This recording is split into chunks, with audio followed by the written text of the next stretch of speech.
Hey guys, welcome back to another exciting episode of YOML. This is the year of magical learning. Today we are going to skip another book to another two-part reflection. I mean, this one reflection title has a quote in it, so I think I don't know if this is one of the other one where you trying to pull my leg, but we No, want to no. talk about the competitive Buddha. Y- Yeah, this is actually a really fun book. The Competitive Buddha is written by the author Jerry Lynch. So I guess this guy helps guide teams through coaching and mental kind of training and things like that. Anyway, he's an interesting guy. He's been working with like hundreds and hundreds and hundreds of teams over the course of their lifetimes, and he's kind of compiled his notes into a lot of different books, but this particular book was called The Competitive Buddha, which is about mastery, leadership, spirituality, and the Kobe Bryant Mamba mentality. Do you know who Kobe is and his Mamba mentality thing? Don't know about Mamba mentality. I know who So Kobe was. Kobe's spiritual animal was the black mamba snake. He called himself the black mamba. That was the Mamba mentality was his catchphrase. He's a killer, you know. He embodied the spirit. My spirit animal is a lion and a Mm. raccoon. His is the mamba. It's all about the Buddhism approach to competition and mastering athletics and life and things like that. So it's actually a really interesting book. I know it's kind of funny because the title is a bit of an oxymoron because it's, the competitive Buddha. Well, they're two. I mean, Yeah. the opposite ends exactly. Right. So the reason why this reflection title is called "This Buddhism Stuff Really Works" is this is a quote by Michael Jordan. Phil Jackson, his coach, the famous coach for the Chicago Bulls that won 6 titles, coaching Michael Jordan. They called him the Zen master for a reason. Like he was really into Zen Buddhism and things like that. And he led with a lot of these kind of initiatives amongst his team and how he built team cultures, really helped to unlock more potential out of people by leveraging some concepts of the Buddhist lifestyle. Michael Jordan, this was a quote from him after they won one of their titles that Phil Jackson had been doing his Zen voodoo magic on them. And he was like, man, this Buddhism stuff really works, which is kind of funny in itself because it's such a contradictory statement because Buddhism isn't supposed to be work or doesn't work. It just is. The whole idea of Zen stuff in meditation isn't like making progress toward anything. If anything, it's about just being in the moment and being, understanding where you are. And so there is no really works, right? Because it doesn't go toward any outcome it's just funny because it's like a walking contradiction, like the statement, the book, but then again, humanity is kind of very much so a walking contradiction. We do certain things that make sense and at the same time don't make sense, so like that's why I kind of like really Hmm. enjoyed this book. Actually, it's kind of interesting.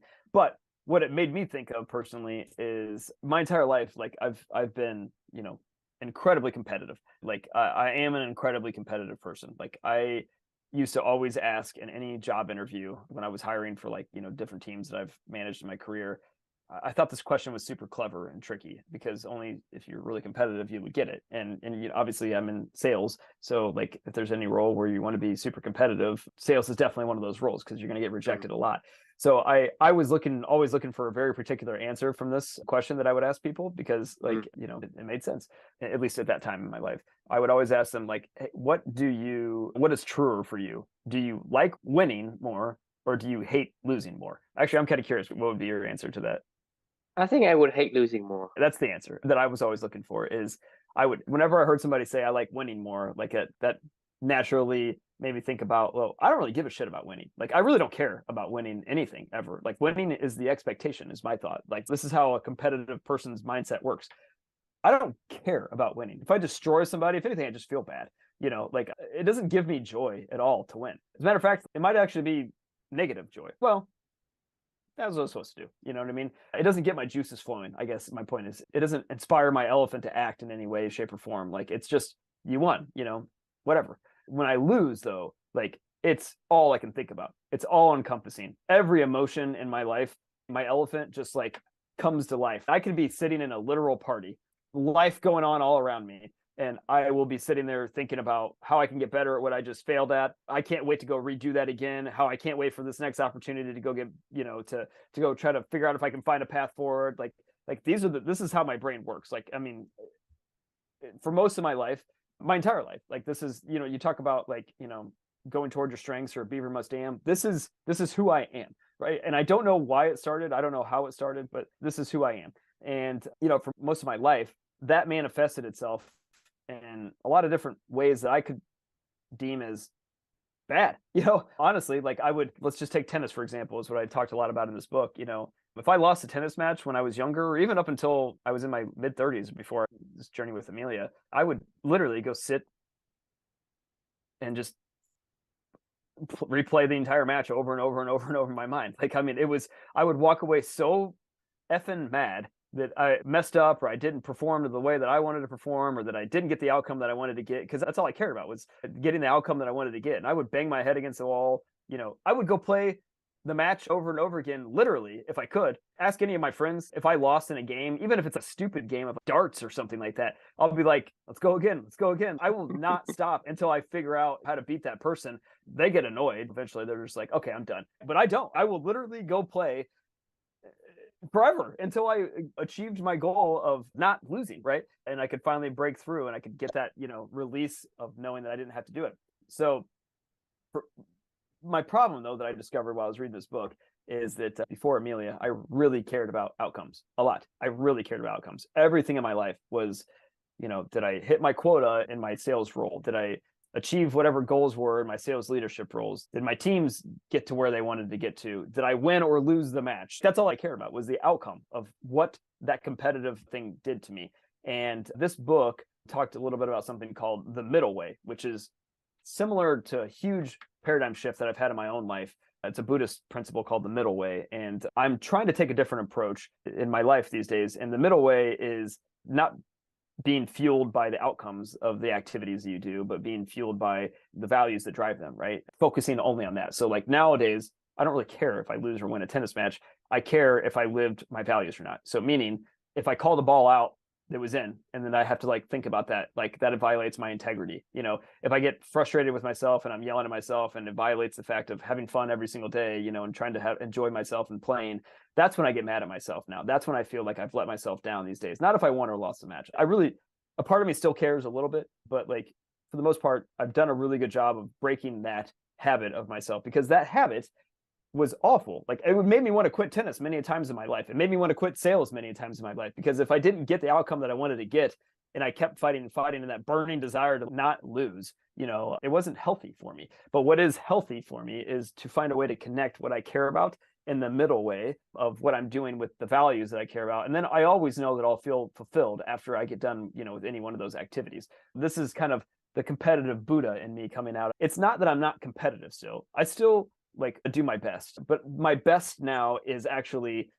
that I align to my values better. Did I do what I said I care about most in this match? And did that come out through my actions, whether I'm leading a sales meeting, closing a deal, or on a tennis court, anything that I'm doing in life? Did I bring out my values? Not define, because that's my own definition of success, I guess, at that point in time, is I'm redefining what matters to me and the stuff that I do. So that's kind of the middle way, I guess, just in general. And the this Buddhism stuff really works as a title. It does work. I feel like I can make that sustainable. The middle way is sustainable for me.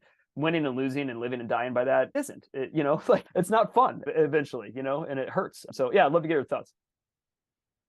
Well, I think Buddhism and many of the things that we have to face is confusing.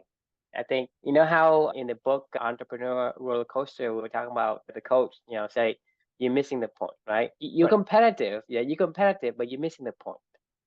You know what I mean? Because like when we for whatever reason are conditioned to be outcome based. And because you have a competitive nature, you basically piggyback your competitive nature with an outcome. Say, hey, in order for me to be competitive, I have to be measuring using outcome. So for me, it makes me think about if we're only talking about outcome as the ultimate measure of success or whatever, right? So if somebody would say, if I were to give you an IV, right, and you don't need to eat, you don't need to drink anything, all you have to do is get an IV, that's an outcome. But why don't people do it? Because it's not fun. I mean, I don't know. It's not fulfilling. It's not natural. Yeah, I don't know. It's not fulfilling, but it's outcome based. So Yeah. the point I'm saying is we are missing the point by using outcome as an indicator of core values and what would fulfills us What drives your actions, right? Right. And so you look at that, right? And the example I give you, the analogy I give you is that if you say, outcome is the only indicator you need, then if somebody gives you an IV or somebody just put a little needle onto you and give you all the nutrients your body needs, you don't never have to eat again. Why don't people do that? And the thing is, they prefer not to because they need the feeling of satisfying of the belly. So it's the nature, right? The core values of their DNA say, hey, you need to be chewing, you need to be swallowing, you need to Right. be. So that's the fulfilling part. I mean, that's the part of the journey. It's part of the processing, right, of that whole system. So if you take that and extrapolate to the human world where many things are so dynamic and there are thousands of different combinations that you can put together, an outcome isn't what we're after. It's a fulfillment of the process that we do. So when you're Right. competitive, right, you have to be competitive to the point where am I competitive in a way that I am, having fun, challenging myself, maintaining integrity. So those core values you just say, right? And what I'm seeing, what you say is that having this core value to dictate the competitive, I guess, the boundary of what it is. And so Right. you're not missing the point and being competitive and say, hey, I'm competitive. The only ultimate indicator that I'm using is the outcome that I'm going to win, meaning I'm competitive. I lose, I'm Right. not competitive. So having the readjustment of the observation of your thinking and your applications of these core value, it what gives you the fulfillment. Because like I say, sometimes we miss the point because we Yeah. don't Yeah. realize that having the outcome based and whatever we've been taught over the years as we grow up isn't the kind of target that we should be targeting. It's just that we happen to be inducted to think that having an outcome, having a goal is the right way. And through the learning that we did thus far through company, we found that for me and for you, that isn't the case. And I'm guessing that for most people, it shouldn't be the case for them either. I just think I don't think it's whatever ever we the case, like for anybody. right I think this is all about a because reframing of what drives me, right? Like so before, I was driven by just straight win or loss. Like that was it. That was the only. I didn't care how I played in the match. I didn't care if I was a total shithead. I didn't care if I didn't have any fun at all. I didn't care at all. Like all I cared was if I won or lost, right? Like, and that was how I defined what was going to drive me and propel me forward or not. Like that's not how I define my life anymore, and I don't want to define my life that way. That way is exhausting. It's not fulfilling, and it's exhausting. right, it's not the Right. correct way, and there are many reasons. The first reason is people are different. I mean, they Right. say, oh, so there is not going to be a single answer that can give you, the right formula, the right alignment. And the second thing that I see is people give you the answer in a dynamic, in a wicked environment as we live in this society, right? Our society and our life and everything around us, it is a wicked environment. It's very dynamic, it's very in flux. But in order for us to explain something, we have to resort to using a tool. Like we said before, it's a tool to say, I'm using this kind environment where the rules apply to Right. measure.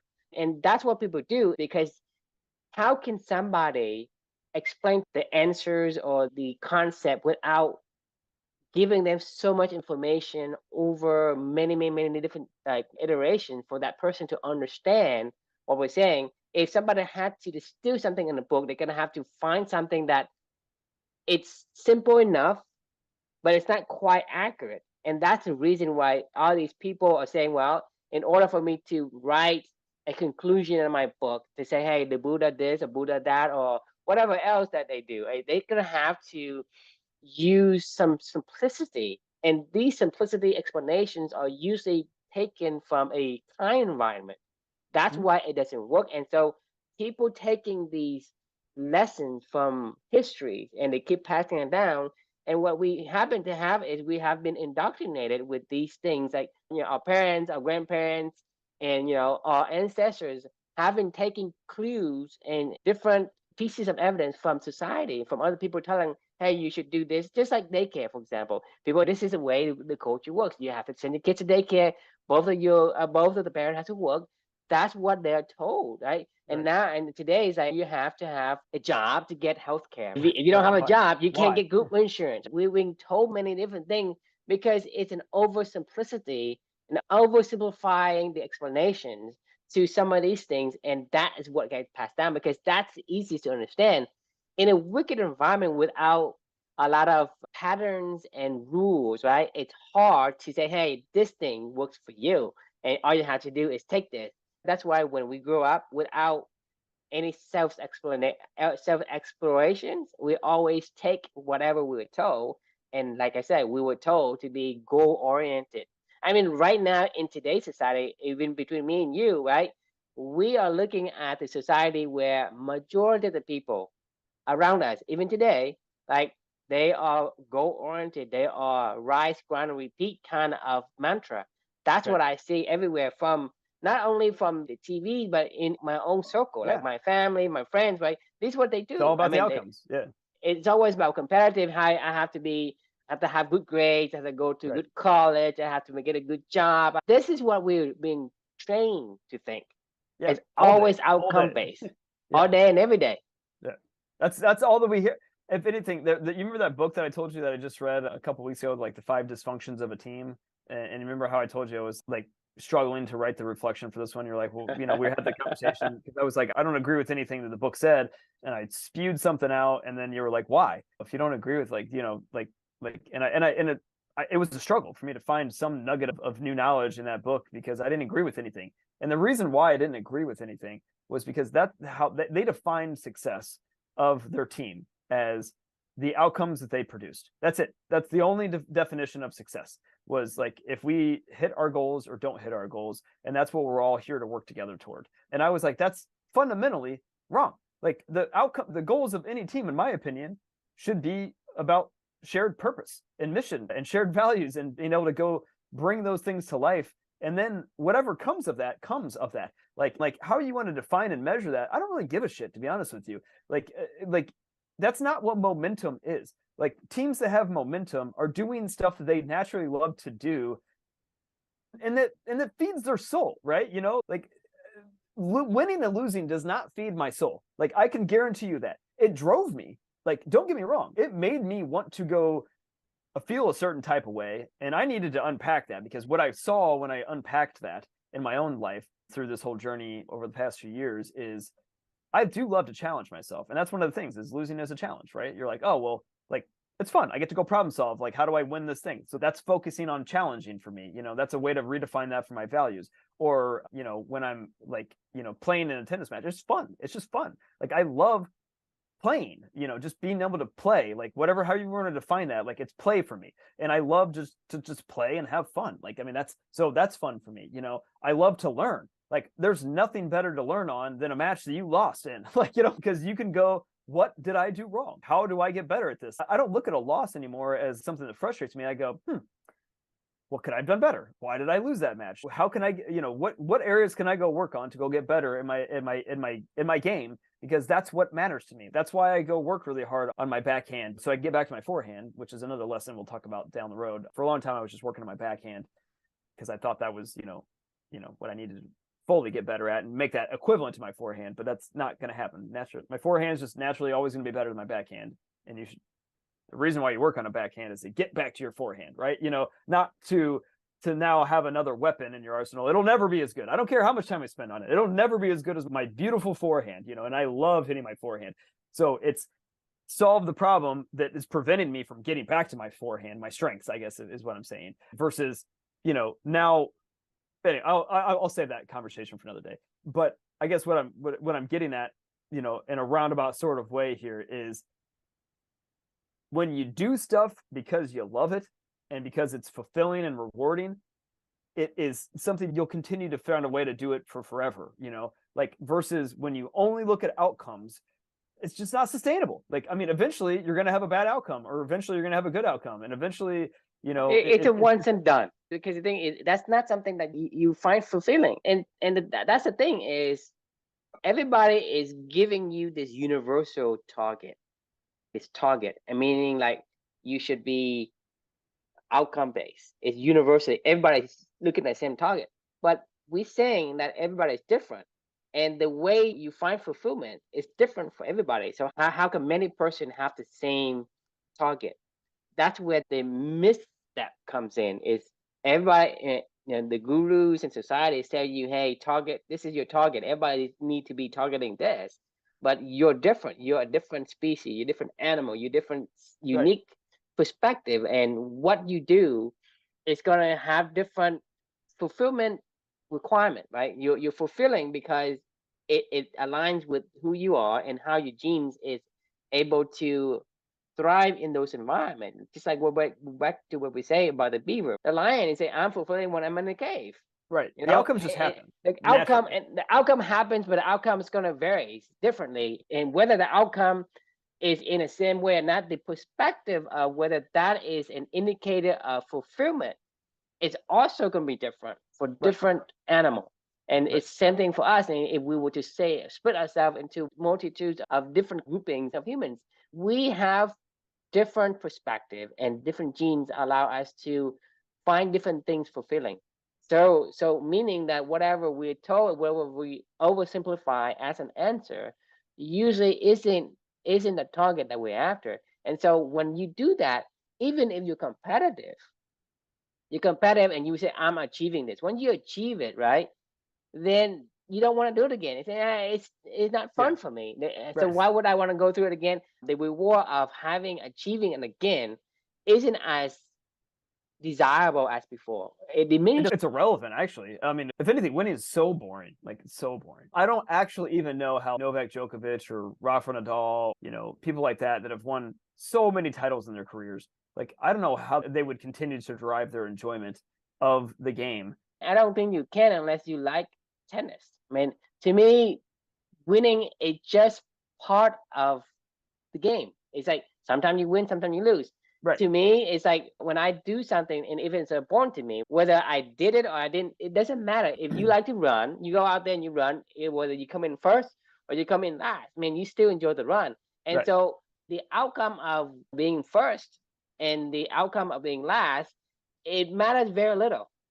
To you, it's almost irrelevant. It's irrelevant. In terms of, hey, I came in first or I came in last, right? Because if you only targeting coming in first as your outcome, you're gonna strive, and the moment you get in first, you don't want to do it again. Well, it's one of the reasons why I stopped getting better at my backhand. That's one of the reasons why I stopped improving in my tennis game, because I won all the time when I was younger. And then eventually I was like, well, this is boring. And then other people eventually passed me by, but I didn't ever have to actually often play those people. It wasn't like I was playing ATP level competition or something like that. It was like my people around me, I was better than them, and that was good enough, And I mean, it's not like I was unbeatable or something like that. By the time I was playing one singles in high school or whatever, yeah, I definitely lost a few matches here and there, and whatever. But like, I didn't care anymore. I was like, I'd solve this problem. I'd solve this hurdle, right? Like, I mean, the thing is, and it makes you stop getting better. That's the thing, is the fulfillment is the driver. The fulfillment is the point. If you are not doing something to fulfill your human being, right? Meaning you have to fulfill that human being. Meaning like, hey, I'm asking you, hey, why would you eat food with different flavors if bread and water would give you sustainment? I mean, you know what I mean?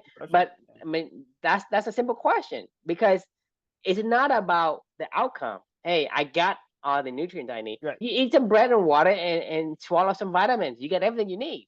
Right. That's not why you eat. Like, you why you want a pepperoni? Social, right. You eat because your fulfillment of who you are. If you are a food a lover, then you love to try different foodie, right? Or if you are a social creature, then you want to eat to socialize. It's just like I told you about drinking coffee.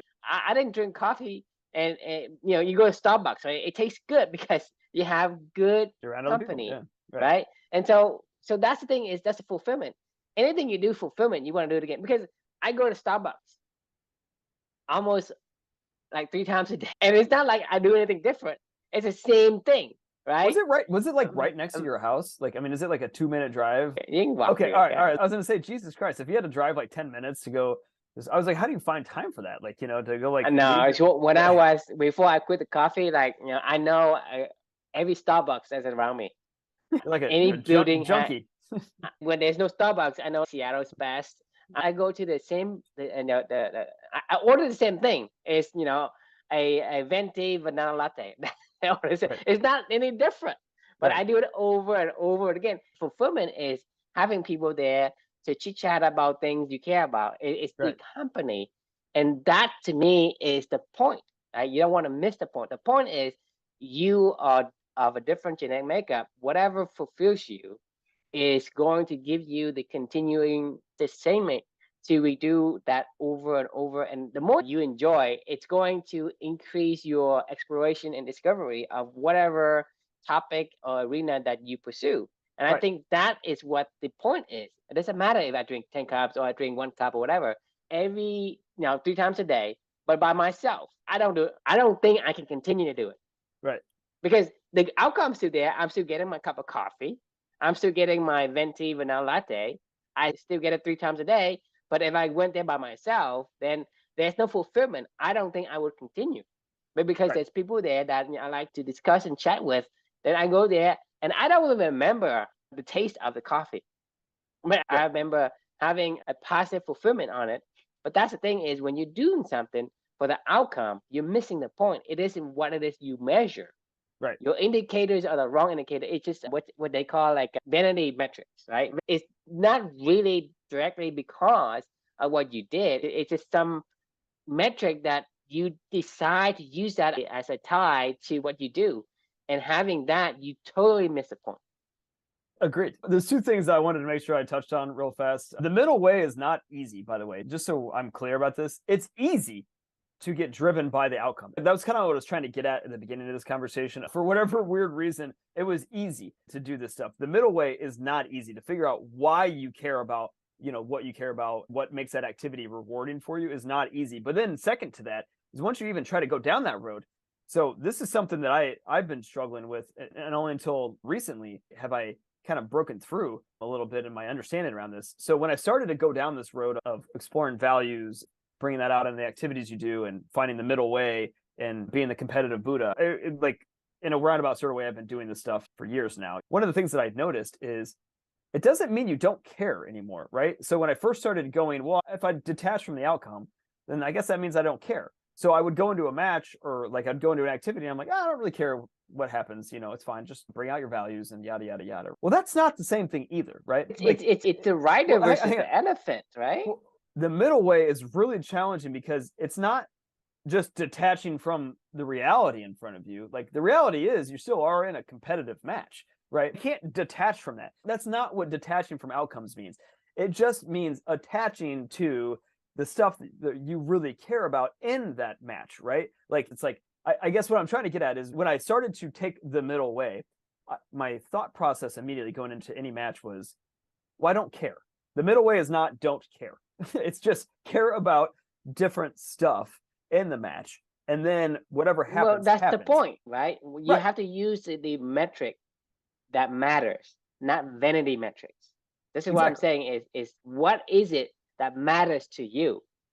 Exactly. Not any other metric that doesn't matter to you. It's just vanity metrics because Right. you're missing the point. What's the point of doing something? What's the point of playing competitively? What's the point of making a bunch of money? There Right. is a point. That point means the thing that matters to you. And that point is going to be different for different people. Correct. If the middle way isn't doing the opposite of what you're doing, that's not like that at all. It's Doing it for for the what you sake care about. Right. of things that matters to you. I want to make sure that you understanding what I'm saying. Like it wasn't walking into a match and saying, well, I don't care about the outcome is not the same thing as doing the middle way. No, Right. it's Right. care about different outcome. So Because I told you about you walking with your wife, right? right. Are you there to walk or are you there to have company? What we do is we look at the first order thinking. What are we doing? We're walking. Or we walk farther. We're being competitive. But Well, the thing is, it doesn't matter because for you, it's like, well, if I'm walking, I'm taking a walk with my wife. It isn't like how far I walk or how fast I walk as a metric of measuring what importance to me, what it matters to me.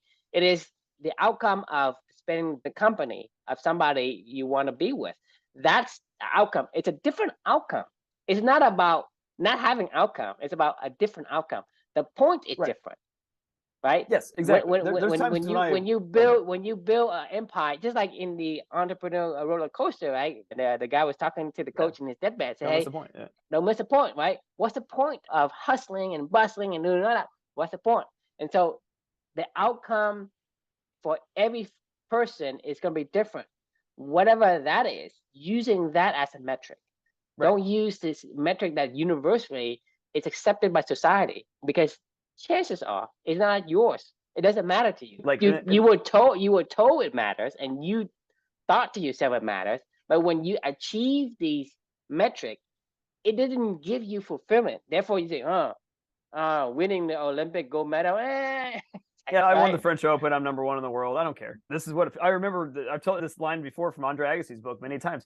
He was like walking around the streets of Paris after he won the French Open and became number one in the world. And he was like, this is it.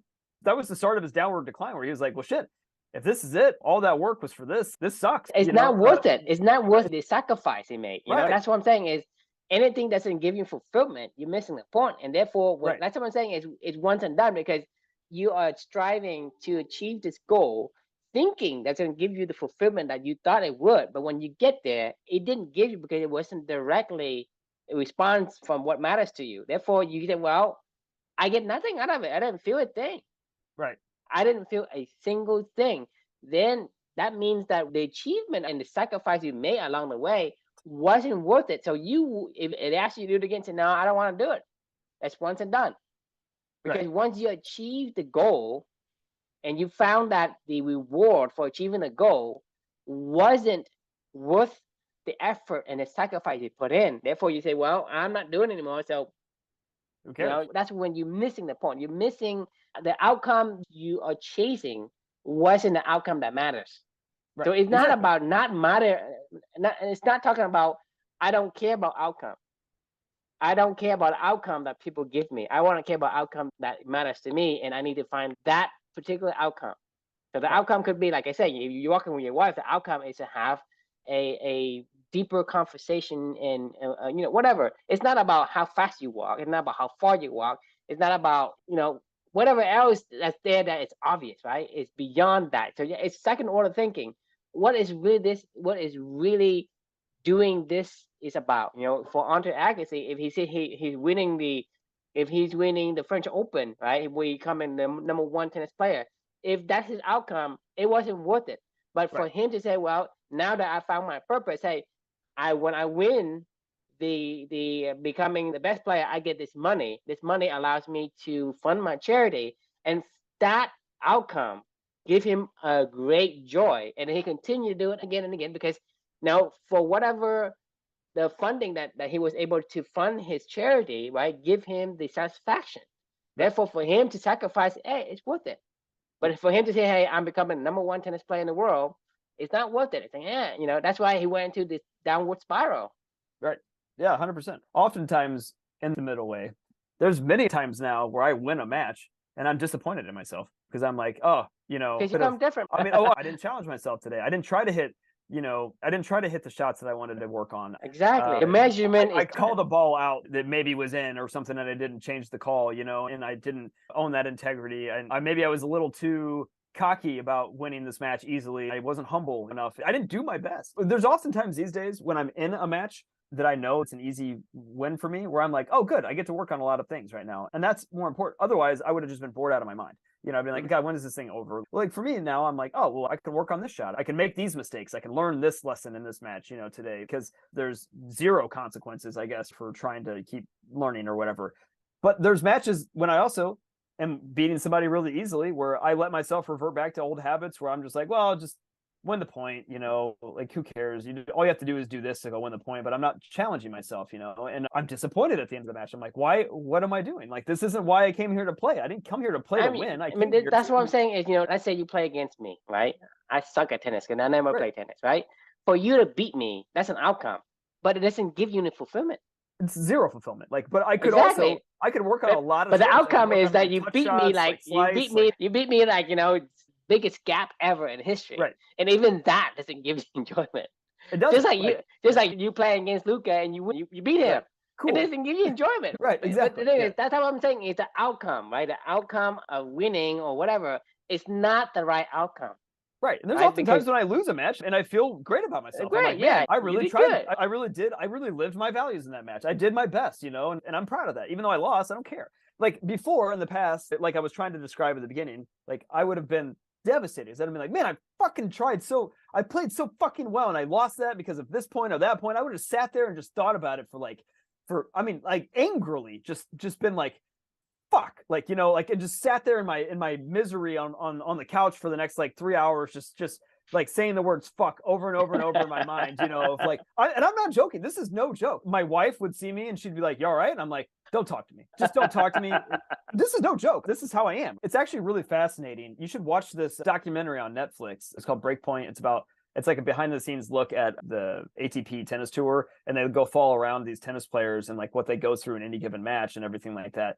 And they also have one now for Formula One, I think, and for golf as well, where like these individual sport athletes that are like, and what they go through every single day and the mental, grind that is their sports. And honestly, like now that I watch this, I can tell people that if just by spending 30 minutes watching like a documentary on them, if they're taking the middle way and they're doing this competitive Buddha shit, or if they're gonna burn out, like it. Yeah. Because the ones that are going, I heard this from almost every single one of the competitors in the tennis series. Like winning is so addictive, like I want that feeling so much. And when I don't get it, it just fuels me to like want to go. And I'm like, oh, like that's a problem, right? Like, because it feels like they're just going to burn out real fast. That's why they only make it to maybe their mid-20s or whatever. And then they start winning and they're like, this is it. This is what I craved so much. Like, this is why I fought so hard, and it's no different than what we were talking about with Agassi, right? Like you could just see that fuel that drove them is not what can sustain them, But then you go look at people like a Roger Federer or a Rafa Nadal or a Novak Djokovic or these people that have been playing for 20 years and they win at the highest levels all the time. And I've told you the stories before of their mentalities in these tennis matches where they're not thinking about this stuff. Like they're thinking about something completely different. Like what they go to and what they care about on the tennis court has nothing to do with tennis. Like I can guarantee you that. Like they just don't give a fuck, and they can't possibly give a fuck about what's going on that tennis court for them to be able to do what they've done for as long as they've been able to do. Like it's just not possible. Right, because it's all about sustainment, right? Because if you get to a certain level, the amount of sacrifice you made, it has to have a balance, right? If your sacrifice is more than the fulfillment, right, you cannot continue to do that. When you stop playing, when you stop doing the things that you are, whatever that you do, right? How can you be better than someone who spent more hours? Because we talked about this before. It's like, when you want world class, you're gonna have to spend more hours than the other person, regardless of. It's not about the time; it's about how much hours you put into that particular piece of work.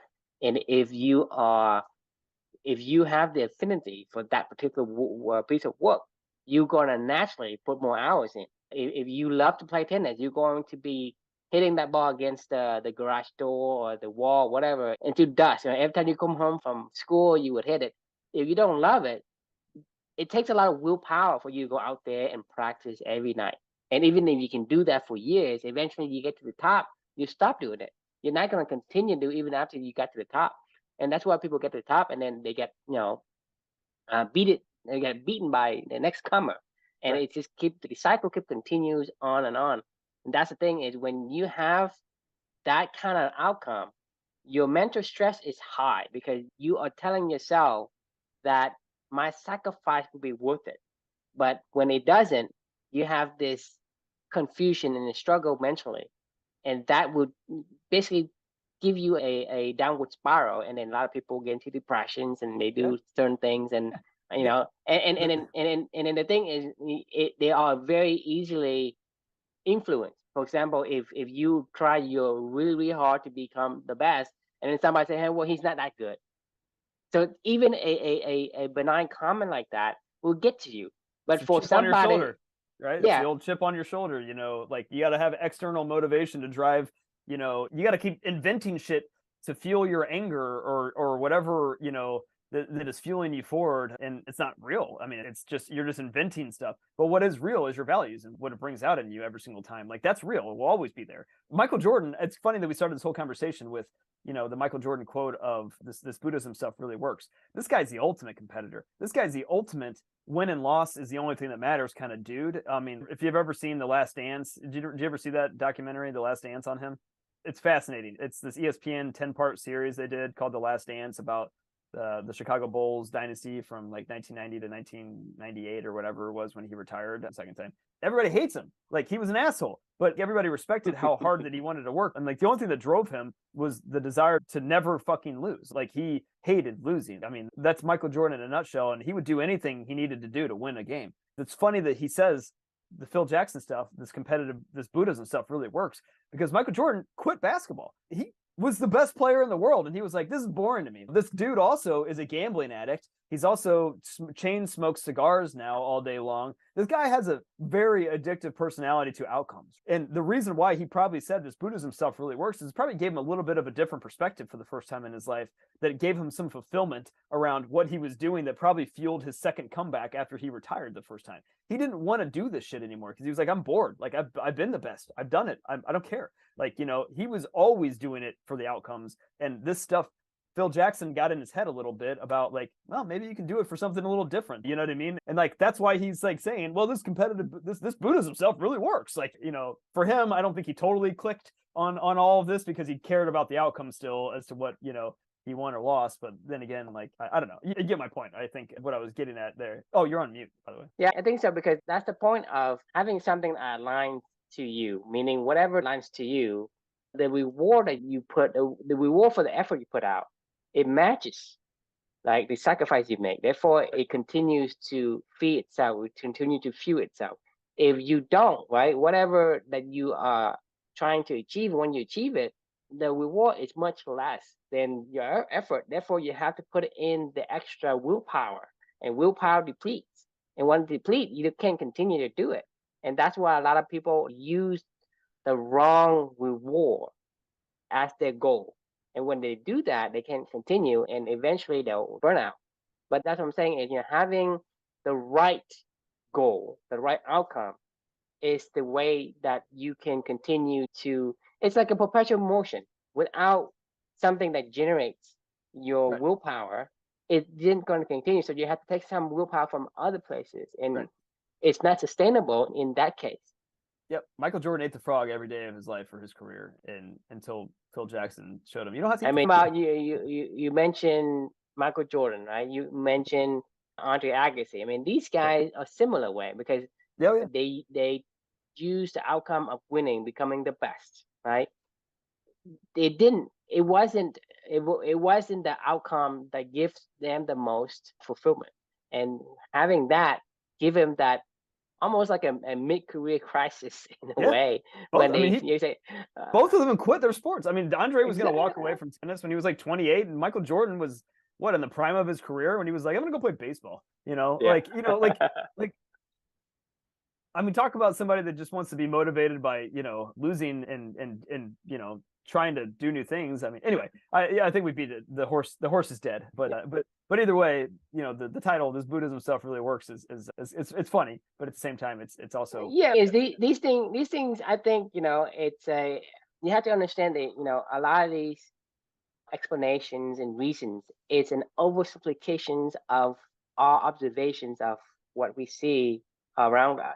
Hmm? And so the Buddhism stuff, and, you know, whatever that we tell ourselves, we must damn, or whatever the right. case may be, it's, you know, we have to simplify our explanation for people to understand just a little. But because of the oversimplification, it's not an exact.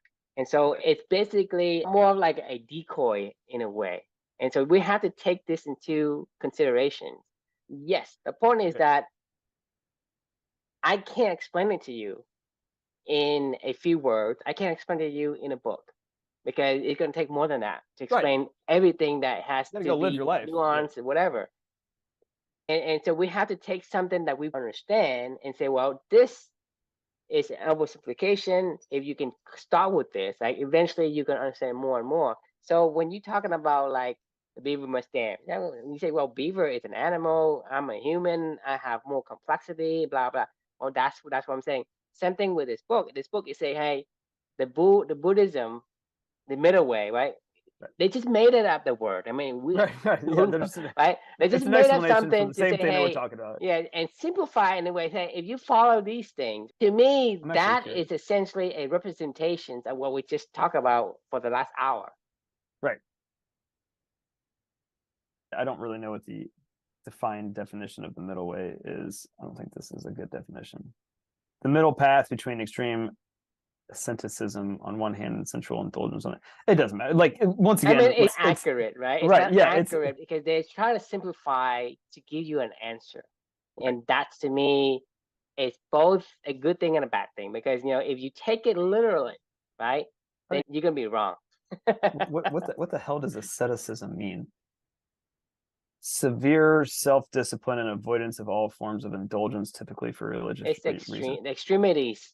Right. It's going from extreme to extreme, and winning and losing is extreme. Anyway, all right. I think the question we can leave with everyone, is what would competition look like for you if you detach from the outcome? Is what I was thinking after this one. But the thing I think it should be a different question. It should be not detached from the outcome, detached from the wrong outcome. It's about the right outcome. You have Right, to find the right outcome for the kind of effort you do.